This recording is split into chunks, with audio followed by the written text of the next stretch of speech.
para o Líbano. Só que para isso o Líbano precisa voltar a controlar o seu território. E milícias não podem ser permitidas de terem armas, assim como o Hamas em Gaza, dentro de um Estado. Esse é o problema principal que existe, na minha opinião, no Líbano. Isso assim... Cara, isso aí vai ser eterno.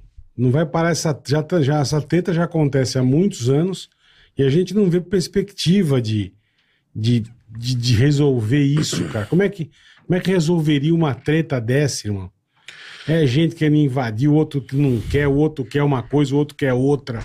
A bola, eu acho que É um bagulho eterno, mano. Minha visão de mundo é a seguinte: a gente vive numa era que a gente acha que a história tá no passado. Só que a história é escrita agora também. Perfeito. O mundo de hoje, ele tem mais ou menos 250 anos. A gente tá falando de uma era de pós-Revolução Francesa. Eu acho que o que muda... A primeira grande revolução que existiu foi a Revolução da Prensa. Depois veio o Iluminismo na Europa, que influenciou os pensadores e os filósofos a trazerem o modernismo no sentido de tirar Deus do centro e colocar o homem, a ciência, as navegações. Veio com isso uma série de mudanças que possibilitou a Revolução Francesa e Americana e a criação da democracia liberal. A democracia liberal, ela foi lutada, conquistada, e ela precisa ser defendida. Esse sistema não é o sistema que a maior parte das pessoas vive no mundo hoje. É o sistema em que a minoria das pessoas vivem hoje. E a maioria, não sei se concordam com esse sistema. E muitos, não todos, mas muitos gostariam de abolir esse sistema. Para que a gente continue vivendo nos próximos centenas e milhares de anos no mundo cada vez mais livre, a gente precisa defender esses valores. E há aqueles que, tudo bem, você não quer viver sobre esses valores? Você quer viver sobre outros valores e a sua população também? A gente não vai poder te impor esse sistema, mas não venha você impor o seu a nós. Lógico. E eu acho que o que as pessoas precisam entender é que enquanto essas forças no Oriente Médio existirem e não atacarem outros, eu acho difícil alguém fazer alguma coisa. O Talibã, no Afeganistão, não teria sido derrubado se ele não tivesse dado casa para o Bin Laden planejar o atentado de 11 de setembro. Sim. Os Estados Unidos não iriam ter invadido o Afeganistão, porque não tem nada para procurar lá também, praticamente. Atrás do homem, isso. Hoje tem lítio, mas ninguém sabia disso na época. Se eles não tivessem dado esse espaço para o Bin Laden e morada e cover, né? Mas já voltaram, né? Eles voltaram. Talibã. Não, então, o Afeganistão é um caso muito emblemático nessa história. É um país muito montanhoso, é de difícil acesso. Você tem não existe uma unidade nacional. Países no Oriente Médio têm uma unidade nacional, um sentimento de união nacional muito defasado. Afeganistão não tem nada. Praticamente zero. Tanto que depois que os Estados Unidos foram embora, eles abandonaram os postos e foram embora. Uma dúvida aqui que eu acabei deixando passar, porque eu fiquei um pouco lesado aqui, que eu tô de jet lag do show que eu tava fazendo um evento corporativo aqui. Jet lag de Foz do Iguaçu. Eu tava em Foz do Iguaçu, peguei uma turbulência, mano, pelo amor de Deus. Uma dúvida, que a gente tava falando de vários grupos aqui, né? Teve o Hamas, que foi a principal treta, né? Era a principal treta, ou ainda é, né? Porque Hezbollah e tal. Uma sensação que a gente tá assistindo de fora foi assim, o negócio pode escalar, porque todo mundo ao mesmo tempo atacar ia ficar complicado. Existiu um certo gap de tempo. Eu lembro que quando teve o ataque do Hamas e começou o contra-ataque israelense, eu assisti um vídeo, acho que foi do exército, caramba, da onde que era? Enfim, de algum país que nem entrou na guerra, mas tinha um vídeo, um clipe, sabe assim, do exército com uma musiquinha, Paquistão, falando, o Paquistão vai entrar na guerra, que eu não sei da onde veio isso. E aí demorou um tempo, assim, porque foi Israel em Gaza, pelo menos para quem tava vendo de fora, Hezbollah demorou um certo tempo, né? E agora foi no dia seguinte o Hezbollah? no dia seguinte. O primeiro ataque do Hezbollah foi no dia seguinte. Eu tô sabendo muito bem da Tá história. informadão, Tô muito informado. No dia seguinte. Não, foi um tempo, não deixa de ser um tempo. E o Irã diretamente? O Irã diretamente só foi primeiro ataque em abril. Então é isso que eu quero dizer. O Irã, que é o principal. Tá. Vou me defender aqui. Não, mas é verdade. O Irã é principal. a cabeça da serpente. O Irã é o principal financiador de grupos radicais fundamentalistas do mundo. Mas não só para Israel, né? E não é cabeça burrice da parte para os Estados Unidos. Não, para o mundo É. é exatamente para o que eu estou falando agora. Se a gente quer continuar vivendo num mundo onde a gente preza pela liberdade, democracia e direitos humanos, você sendo de esquerda, você sendo de direita, você querendo uma economia mais ou menos centralizada, não importa. Você precisa... se você não quer exportar esse sistema para outros países, tudo bem, mas esses países ou esses lugares onde exportam terrorismo, qual é a ideia principal da Al-Qaeda? A ideia principal da Al-Qaeda era que o mundo é dividido em duas partes.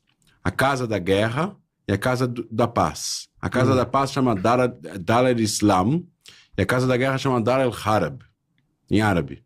O que significa Casa da Paz? Islã significa paz também. Não é paz no sentido de tolerância, coexistência, oba-oba, cada um faz o que quer. É paz no sentido de você aceitar a palavra divina de acordo com a interpretação deles, que isso vai trazer paz para você. Por que chama lá a Casa da Paz? Porque lá reina o Islã. Uhum. Ou ainda não reina o Islã no sentido literal da palavra. Eu estou dizendo na interpretação dos grupos, não da população e não dos religiosos. Não estou agora falando nada contra o Islã, muito pelo contrário. Estou falando assim, na cabeça do Bin Laden, apenas a palavra divina e a aceitação das regras trarão paz. Logo, lugares islâmicos precisam voltar a reinar a era da paz. Para isso, os governos, ditaduras, reinados... Tem que ser derrubados. Todos os países que estão lá não têm governos legítimos. A única legitimidade que existe é um califado religioso. Para isso, teremos que lutar contra aqueles que sustentam esses países. Quem são? O líder desses grupos, os Estados Unidos. E eles fazem o 11 de setembro. Essa ideia central, ela é compartilhada na visão mais simplista pelo Hamas, pela Jihad Islâmica, pelo Hezbollah, pelo Estado Islâmico, pelo Talibã. Todos, no fundo, têm uma ideia que é muito parecida com essa teoria. Que o mundo é dividido em duas partes. Você tem o mundo islâmico, que um dia foi controlado pelo mundo islâmico, e você tem a outra parte, que é o resto do planeta, que precisa também... Eles falam de Casa da Guerra. O Brasil é Dar al-Harb. Casa da Guerra. E como o Brasil será transformado em Dar al-Islam? Através da palavra divina. Esse é o problema. Agora, como é que a gente tem que ser... Como é que a gente tem que lidar... Aí vai o Silas Malafaia pra guerra aqui também. Não, e como é que a gente vai... Como a gente vai lidar... Como a gente vai lidar, eventualmente, aonde existam grupos de pessoas que estão lá no Oriente Médio e que desejam transformar não só Israel, mas a Europa ou outros lugares em um lugar de conversão, etc, etc. E o problema é... Não estou falando agora... O problema é que eles estão oprimindo primordialmente hoje os muçulmanos, que desejam ter a sua religião em casa, mas serem livres. Eles proibiram agora no Afeganistão, as mulheres não podem falar em público. Não podem falar? Não podem falar em público. Voltou a ficar só aquele negócio dos olhinhos Voltou a ficar o negócio do olhinho pra fora, não tem mais escola, não tem burca. Burca, isso é. Isso é, claro, bastante extremista. Sim. Porra. E agora, Mas... que nem a situação agora, que nem Israel, você falou, invadiu bem ali a faixa de Gaza. Israel vai continuar lá dentro, vai dominar ali, não digo pegar, que nem se for pegar o território para ele, Mas vai tomar conta da faixa de vai Gaza ter a uma partir desse ocupação. momento? Não, uma ocupação, uma isso. ocupação militar vai existir, eu não sei eu não sei em qual grau essa ocupação militar vai continuar, porque partes de Gaza tem muita gente morando, então a população também precisa de assistência. Sim, sim.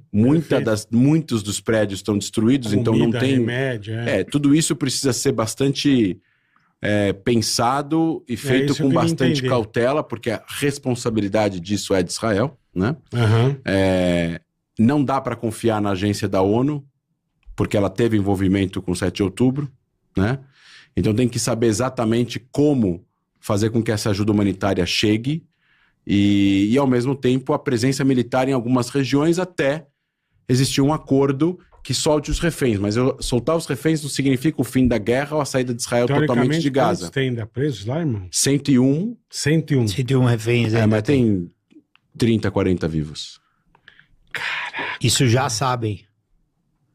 E essa história das agências estarem envolvidas é por causa das filmagens? Não, tudo. Você tem gente da agência da ONU de refugiados palestinos envolvida. Você tem pessoas dessa agência, né? Você tem pessoas da Al Jazeera envolvidas. Você tem jornalista da Al Jazeera que foi e entrou junto com os terroristas do 7 de outubro e filmou. Junto, enquanto eles matavam. E a Al Jazeera faz parte da ONU? Não, a Al Jazeera é o canal estatal do Catar. O Catar faz parte da ONU, mas o problema não é...